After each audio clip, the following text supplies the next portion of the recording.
औलाद. म्हणजे एवढी गद्दार लोक या महाराष्ट्रामध्ये निपजू कसे शकतात हेच मला कळत नाही. आई मेली तरी चालेल, कशाला? आई तर पाहिजेच.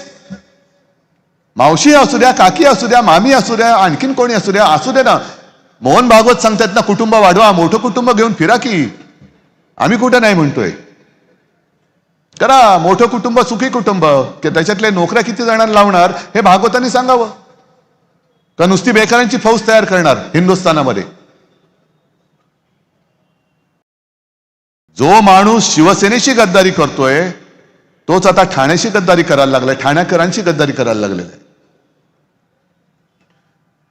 राजनी आता जे सांगितलं, वन जमीन 1001 एकर जमीन, म्हणजे मला धक्का बसतोय की ती जमीन त्यांनी देऊन टाकली आणि बाहेर पडल्यानंतर बावनकुळे म्हणतायत की मला माहितीच नाही ही वन खात्याची जमीन आहे. अहो कशाला तिकडे बसलाय झक मारायला मंत्री म्हणून? मुख्यमंत्री मी पण होतो, पण एक सुद्धा वन जमीन मी कोणाला 1 इंच सुद्धा उद्योगपतीला देऊ दिली नव्हती. उलट जंगलाची व्याप्ती मी वाढवली होती. माझ्या काळामध्ये जेवढं जंगलाचं काम झालं, जंगलं वाढवली, तेवढी मला नाही वाटत ह्या आधी कोणी केले असतील. कोणीच केलं नसेल. आणि गणेश नाईकांना मला सांगायचंय, कारण त्यांनी कसं आहे, ते शेवटी माणूस आहे. माणूस आहे. त्यांनी मध्ये एक ऑर्डर काढली बिबट्याना, शूट ॲट साईट. कारण बिबट्या आता मानवी वस्तीत घुसायला लागले. नाही घुसता कामा, बरोबर आहे. पण बिबटे जर का मानवी वस्तीत दिसले तर शूट ॲट साईट. मग माणूस जर बिबट्याच्या वस्तीत दिसला तर काय? मग काय करायचं? आणि ज्या उद्योजकांसाठी, विकासकांसाठी जंगलाची जमीन जो कोणी सही करून त्यांना आंदण देत असेल, त्या सही करणाऱ्याला Ganesh Naik shoot at sign करणार आहेत का? जो सही करेल त्याला गोळ्या घाला. जो जंगल उद्योगपतीला देईल, जो त्याच्यावर सही करेल त्याला गोळ्या घाला. असं काम वनमंत्री गणेश नाईक करून दाखवणार आहेत का? हिंमत आहे का त्यांच्यामध्ये? बाकी सगळं ठीक आहे. ही जी काय खेचाखेची सुरू आहे, कशासाठी खेचताय? ही महापालिका, अरे ही मला आठवत आहे 1968 साल असेल किंवा त्याही आधी असेल. मी लहान होतो तेव्हा. शिवसेना प्रमुख तेव्हा इथे आधी दिवसभर प्रचाराला यायचे, संध्याकाळी मग बरोबर मी इथे यायचो. आणि ठाणं म्हणजे काय, तेव्हाचं ठाणं किती जणांना आठवत असेल, मला सुद्धा नीट आठवत नाही. पण बैलगाडीतून प्रचार केला जायचा, बैलगाडीतून.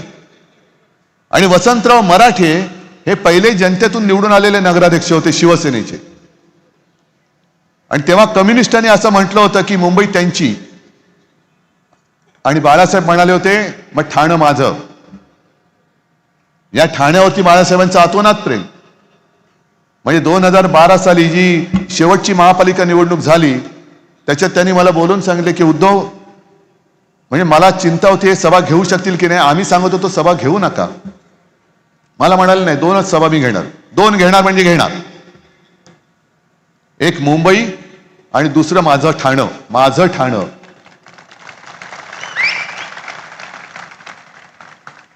हे एवढं प्रेम बाळासाहेबांचं तुमच्यावरती. आणि मला आजही आठवतंय, आता विकासकाच्या गोष्टी किंवा विकासाच्या गोष्टी या अनेक होत आहेत. तेव्हाची गरज काय होती?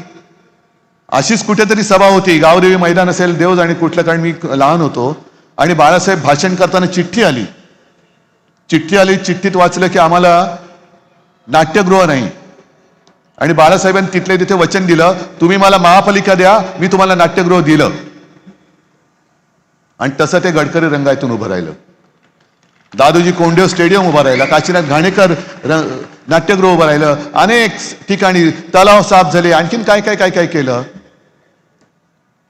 आज यांची जी काय होर्डिंग लागलेत, विकासाची नाही विनाशाची गती आहे. आणि विकासाची नाही विकासकाची गती आहे. ज्या तत्परतेने कामं पटपटपट मंजूर केली जात आहेत, पुढे त्या कामाचं काय होईल काही नाहीये.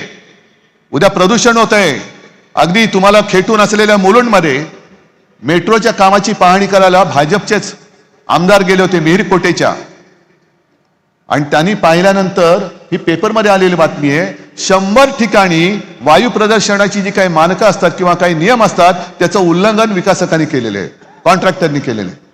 काय झालं पुढे? देवेंद्र फडणवीसांना मला विचारतात, देवेंद्र फडणवीसांना मुंबईतलं काय कळतं का? म्हटलं अजिबात कळत नाही. किंबहुना मी असं म्हणेन की भाजप आणि प्रशासन याचा काडी मात्र संबंध नाहीये. कारण मुंबई ठाण्याचं जर काही विल्हेवाट लागली, हे जातील पैसे कमवून, यांना पैसे मिळतील. पण तिकडे मुंबईमध्ये आज श्वास घेताना एवढा त्रास होतो, अनेक सिगरेटी ओढल्याचं सगळे जे काय प्रदूषण आहे ते नुसतं श्वास घेतल्यानंतर फुफ्फुसात जाते. म्हणजे मुंबईमध्ये आता फक्त श्वास घेणं आरोग्यास हानिकारक आहे एवढंच पाट्या लावायचं बाकी आहेत. पण उद्या जर का काही झालं तर हे ठाण्यातले गद्दार, जिकडे आनंद दिघे बोलले ते गद्दारांना क्षमा नाही, हे जातील निघून 5 स्टार शेतामध्ये हेलिकॉप्टर घेऊन.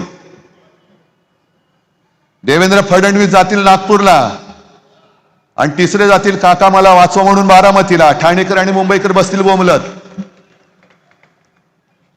आणि यांचा जो काही डाव आहे, मुंबईमध्ये मी पुस्तक घेऊनच फिरतोय सगळीकडे, कारण गेली 25 वर्ष मुंबईकरांनी मुंबई शिवसेनेकडे दिली, ठाणेकरांनी सुद्धा ठाणे शिवसेनेकडे दिलं, गद्दाराकडे नव्हतं दिलं.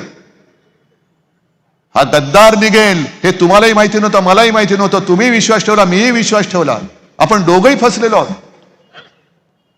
पण मुंबईमध्ये ही पुस्तिका मी दिलेली आहे, तशीच ठाण्याची सुद्धा मी तुम्हाला द्यायला तयार आहे. कुठलंही पान तुम्ही उघडा, याच्यात मुंबईमध्ये केलेले एक काम, जी वचनं आम्ही दिली होती ती प्रत्येक वचनाची पूर्तता ही आम्ही केले, या पुस्तकात दाखवलेलं आहे.